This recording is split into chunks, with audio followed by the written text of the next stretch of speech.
دغه سړک چې د کندهار مرکز د پنجوي ولسوالۍ سره نښلوي د قیر کولو چارې دغه ولایت د ښاروالۍ لخوا بشپړې شوې دي. سیمه ییز مسؤلین وایي د 80 میلیونه افغانیو په لګښت سره دغه سړک د جوړولو چارې هیوادوالو ته د اسانتیا رامنځته کېدو په موخه بشپړې شوې دي. دا د پنجوایي دورایي سړک دی چې د اول پاز د کریزي کولو چارې عملاً پیل شولې. دا سړک تقریبا 1100 متره اوږدوالی او د 40 متره په پلنوالي سره په اساسي ډول رغول کیږي چې 80 میلیونه افغانۍ لګښت پر راځي. د اول پاس کارونه دا دي بشپړېدونکي دي. اوس تازه د کریزي چارې پیل شوې او د دوهم پاس کارونه هم په منظم ډول روان دي چې د 2 او 2.5 میاشتو په موده کې به دوهم پاس هم بشپړ شي. په همدې حال کې د کندهار او د پنجوي ولسوالۍ اوسیدونکي د دغه واټ له قیر کېدو هیله څرګندوي. دوی وایي تر دې وړاندې د لارې خرابوالي او کم سوروالي له کبله په لیږد رالېږد او تګ راتګ کې له ګڼو ستونزو سره مخامخ ول.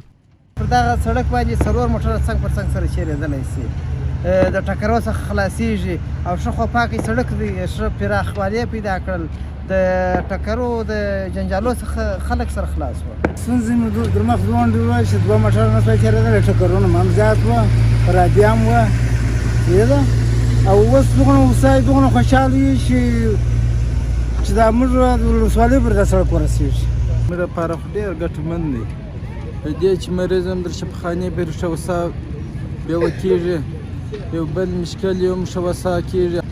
پخوا خو نه دغه یو طرف و، هر ګړی ټکرونه هم کېدله، لاره بم بنده وه.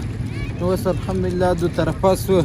ورته مهال اسلامي امارت د هیواد په ګڼو سیمو کې په بېلابېلو برخو کې د پراختیايي پروژو په تېره بیا د سړکونو د قیر کولو او جوړولو چارې تر لاس لاندې نیولې چې د هیوادوالو هرکلي سره مخ شوي دي.